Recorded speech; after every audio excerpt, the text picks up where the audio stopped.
Assalamualaikum warahmatullahi wabarakatuh. Perkenalkan, nama saya Desti Hermawan dari kelas 11 OTKP 1. Saya akan menjelaskan tentang administrasi sarana dan prasarana. Pengertian administrasi menurut George Terry adalah administrasi adalah perencanaan, pengendalian, dan pengorganisasian pekerjaan perkantoran serta penggerakan mereka yang melaksanakannya agar tercapai tujuan yang telah ditentukan. Pengertian administrasi dapat dilihat dalam dua pengertian, yaitu arti sempit dan arti luas.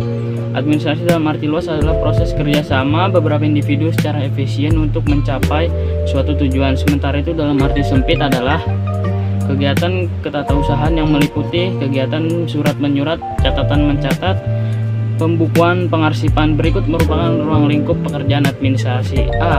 Menerima, yaitu kegiatan menerima dokumen yang masuk ke kantor atau perusahaan. Dokumen yang diterima dapat berupa surat, bukti penawaran, dan lain sebagainya.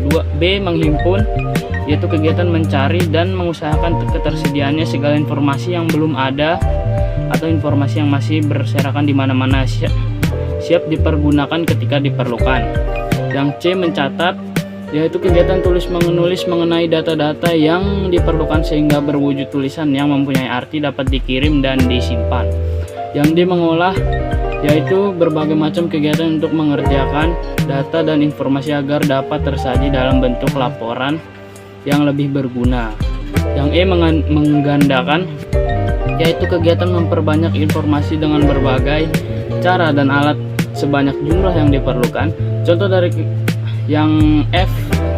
Mengirim, yaitu kegiatan menyampaikan informasi dalam berbagai cara dan alat dari satu pihak kepada pihak lain. Yang G. Menyimpan, yaitu kegiatan meletakkan informasi dengan berbagai cara dan alat di tempat yang tertentu yang pasti aman. Dua pengertian sarana dan prasarana.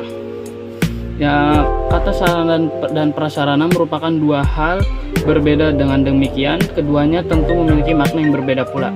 Secara etimologis, sarana adalah segala sesuatu yang dapat digunakan sebagai alat dalam mencapai maksud dan tujuan. Contohnya dalam instruksi pendidikan, sarana dapat dan induksi pendidikan, sarana dapat berupa gedung sekolah dan lapangan sekolah, lapangan olahraga.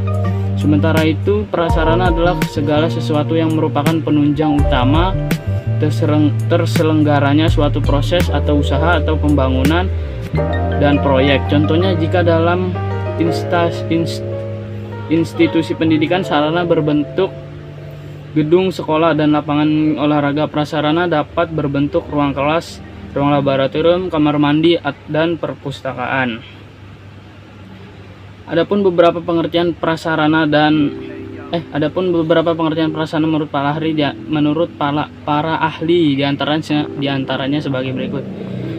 1. Menurut Kamus Besar Bahasa Indonesia, menjelaskan prasarana adalah segala sesuatu yang merupakan penunjang utama terselenggaranya suatu proses. Menurut Syahril 2005, prasarana adalah barang atau benda yang tidak langsung dapat berfungsi sebagai penunjang dalam pelaksanaan kegiatan. Adapun pengertian sarana dan prasarana menurut para ahli diantaranya sebagai berikut. 1. Menurut Segne and Briggs tahun 1988, sarana dan prasarana adalah alat secara fisik untuk menyampaikan isi pembelajaran. 2. Menurut Hamalik tahun 1980, sarana dan prasarana adalah semua bentuk perantara yang dipakai orang untuk menyebar ide sehingga ide tersebut sampai pada penerimanya. 3. Menurut Munir tahun 1992, sarana dan prasarana adalah perlengkapan kerja dan fasilitas yang berfungsi sebagai alat utama untuk membantu pelaksanaan pekerjaan dan kepentingan yang sedang berhubungan dengan organisasi kerja. Berdasarkan penjelasan tersebut dapat disimpulkan bahwa administrasi sarana dan prasarana adalah seluruh komponen yang secara langsung ataupun tidak langsung menjadi sumber daya pendukung, terdiri atas segala bentuk jenis bangunan, bukan bangunan, dan perlengkapan yang memenuhi persyaratan untuk melaksanakan aktivitas suatu organisasi atau perusahaan. B. Ruang lingkup administrasi sarana dan prasarana kantor.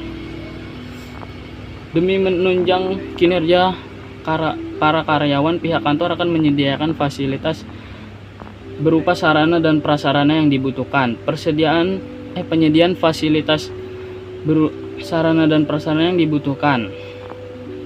Penyediaan fasilitas tersebut tentunya memiliki tahapan mulai dari perencanaan kebutuhan, pengadaan, inventarisasi, pendistribusian, pemanfaatan, pemeliharaan, dan penghapusan. Ruang lingkup administrasi sarana dan prasarana terdiri atas 4 komponen berikut. 1. Kegiatan manajerial, 2. Kegiatan operasional, ketiga objek, dan keempat tujuan. Yang C. Tujuan, fungsi, dan prinsip administrasi sarana dan prasarana kantor.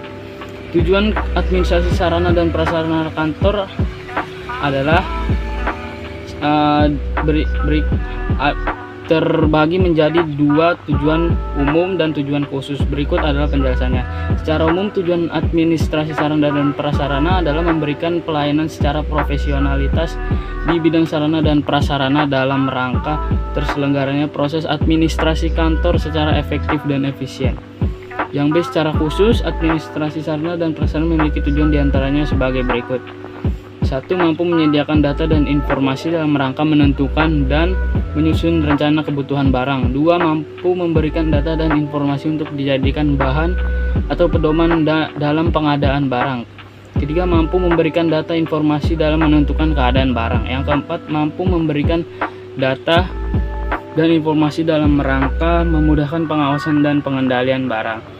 Yang kelima, mampu memberikan data dan informasi dalam rangka kontrol serta evaluasi sarana dan prasarana dalam perusahaan instansi.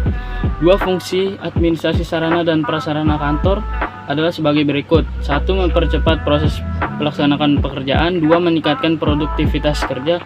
3. Meningkatkan hasil kerja yang berkualitas dan terjamin. 4. Memberi dan melengkapi fasilitas untuk segala kebutuhan yang diperlukan dalam proses penyelenggaraan aktivitas di kantor. 5. Menimbulkan rasa nyaman dan puas bagi pihak yang berkepentingan dalam pekerjaan. Yang terakhir, memberikan kontribusi yang optimal terhadap instansi baik pemerintah maupun swasta. 3. Prinsip-prinsip administrasi sarana dan prasarana kantor. 1. Prinsip pencapaian tujuan. 2. Prinsip efisien. 3. Prinsip administratif. 4. Prinsip kejelasan tanggung jawab. 5. Prinsip kekoefisienan. Demikian penjelasan saya tentang administrasi sarana dan prasarana. Bila ada salah kata mohon maaf. Wassalamualaikum warahmatullahi wabarakatuh.